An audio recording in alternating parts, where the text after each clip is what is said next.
ikawa Gwambo, ikawa Raila Winnie. Abongo! Amolo! Amolo! Amoli yonge! Amoli yonge! Kiraitu murungi yuak.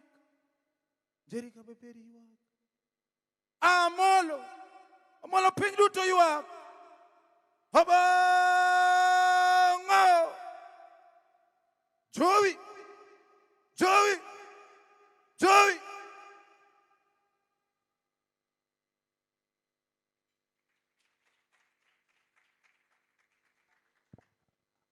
How'd you go after that?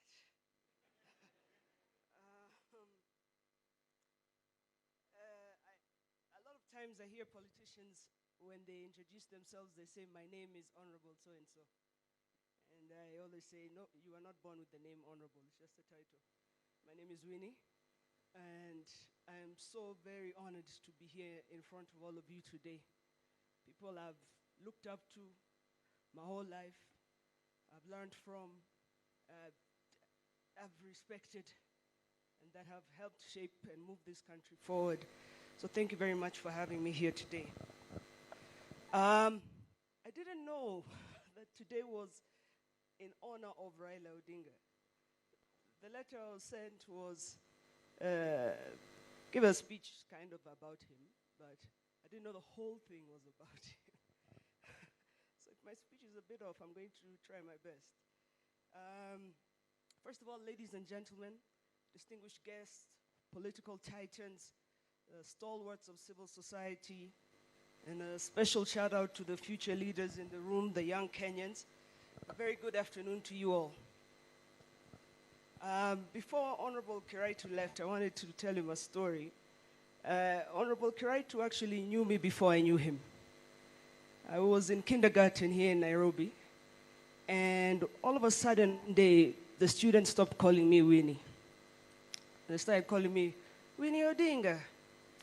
And that thing used to irritate me, because they also used to say it like that.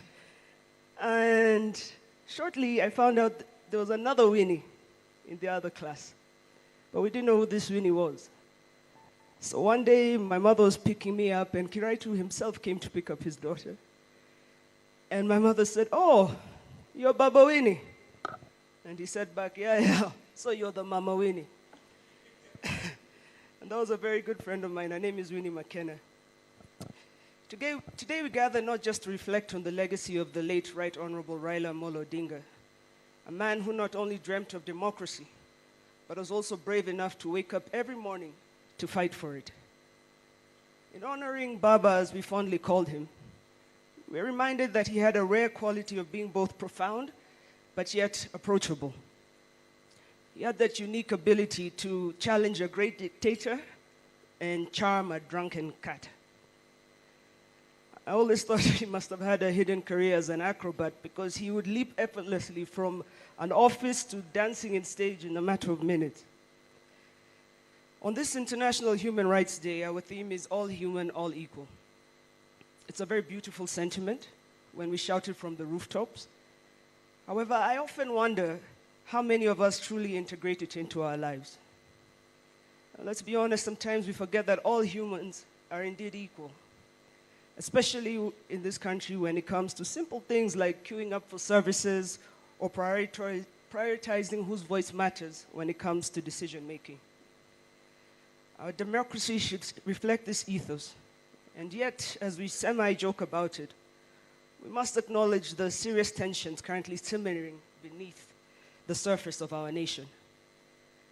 I call it, we're going through a crisis of generations, where young people are not being allowed to define their future, and older generations seemingly switch the goalposts whenever we get near it.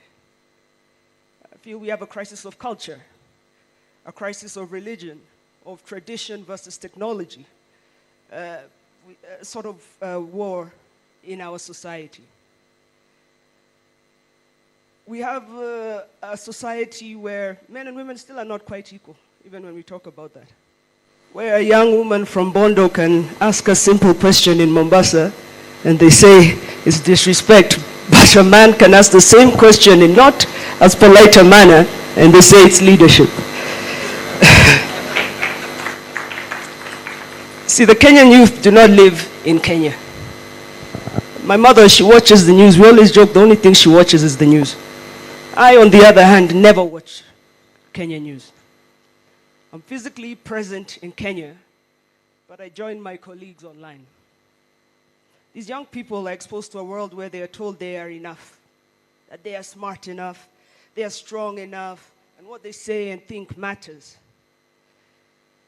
When some of you have an issue with your phone, you always ask a young person around you to fix it. They do it in 1 minute. I'll tell you today that thing irritates them. Because that's not all they are good for. They can do many things in 1 minute that may take you a bit longer time. So we need to give them a little bit more space. In 2025, we have witnessed a kaleidoscope of events. Youth-led movements demanding accountability. Our regional neighborhood here is not quite like us. There's been public outcry for reforms and a palpable sense of fatigue with governance that feels more like a game of musical chairs than a platform for true participation. But fear not, for the absence of change is where inspiration begins. And that is precisely where Baba thrived. He believed that passion could shake the walls of our political history, challenge the status quo, and remind us that democracy is not just a political system, but a way of life woven into the fabric of our society. Raila Odinga was a man who understood that leadership was derived from the will of the people and not the will of its leaders. He used to say, leadership isn't about a title. It's about showing up every day, fighting for what is right, and lifting others as you climb. And lift he did. From pushing for multi-party democracy to championing the rights of every Kenyan, he stood firm in the belief that every voice counts. Isn't it ironic, though, that the very people Raila fought for sometimes questioned his methods? Some called him a radical. I prefer to say that he was a dreamer, a visionary who dared to walk where others hesitated because he envisioned a future where no one was left behind. In his memory, we've been tasked with the responsibility not just to dream the future, but to shape it. So what lessons can we draw from Baba's life? First, that change is absolutely possible, but it comes with a heavy dose of courage, persistence, and let's not forget, a sprinkle of humor to lighten those heavy moments. The other day, I watched a video of him when he was trying to enter the DCI office. And the officer at the gate told him, I think, Mheshimiwa, you were there. The officer at the gate told him that he can't enter. And Baba turned it into a soap opera. He first tilted his head, raised his eyebrow, and asked, why not? When the officer stood firm, Baba switched gears and started a charming protest demanding access to the public office. That officer did not back down, but neither did Baba. He threatened to rally a crowd to bring down the gate. As I watched this video, I could hear him say 3 things. He always used to say, procedure first, pressure second, then we take action. Later, as we shared a laugh over the social media storm that followed, he was crying with laughter, saying, you must learn to laugh at yourself. It means you take yourself less seriously. If only we could apply that wisdom at the national governance level in Kenya. In Kenya, institutions work together like a family during a heated dinner. Lots of shouting, some staring, and when all else fails, people storm out to their different rooms. Even the president sometimes admits to us that he feels shackled by the behemoth of bureaucracy. People are often afraid of change. They fight against it. It's like they're protecting that last piece of cake at a birthday party. But sometimes, just a sprinkle of Baba's humor and charm can turn a full-blown war into a friendly game of kati, for example. Let's take that lesson to heart. Let's embrace humor while changing the norms. Secondly, bullets don't bring smiles. We are all human. We are all equal. And I really beseech the members of this civil society to bring the two sides of this divided nation together. And the two sides I'm speaking are not political sides. I'm speaking of the two generational ones.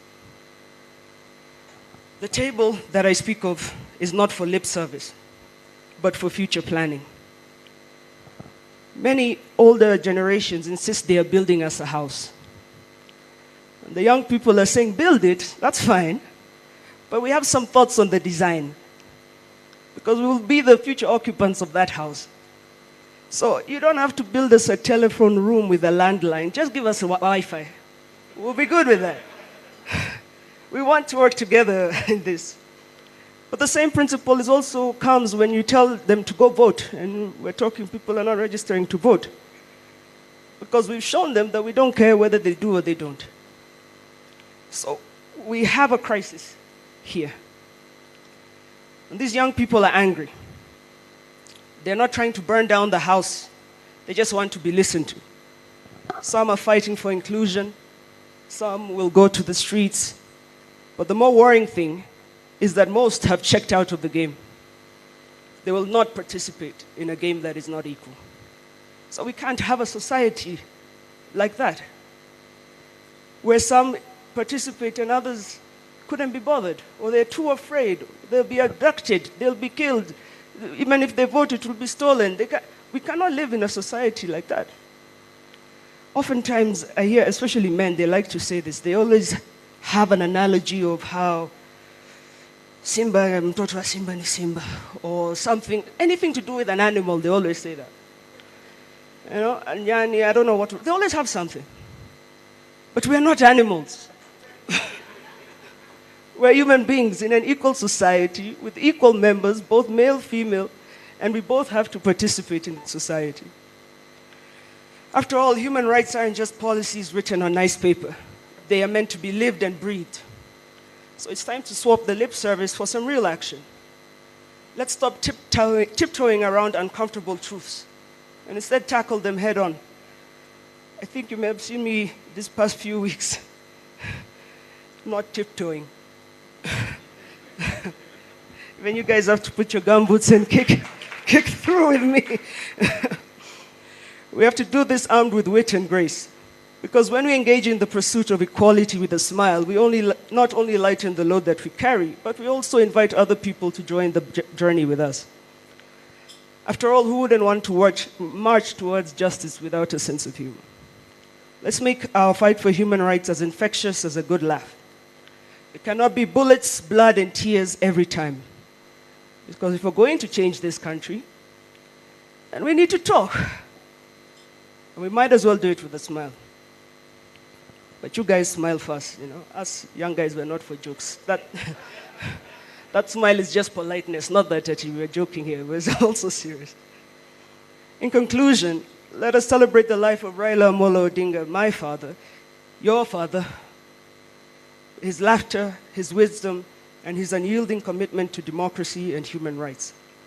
As we move forward, let's channel his spirit, a spirit that reminds us that the future is bright as long as we make it brighter together. Thank you, and may we carry the torch of democracy with pride, resilience, and a touch of humor. Thank you very much.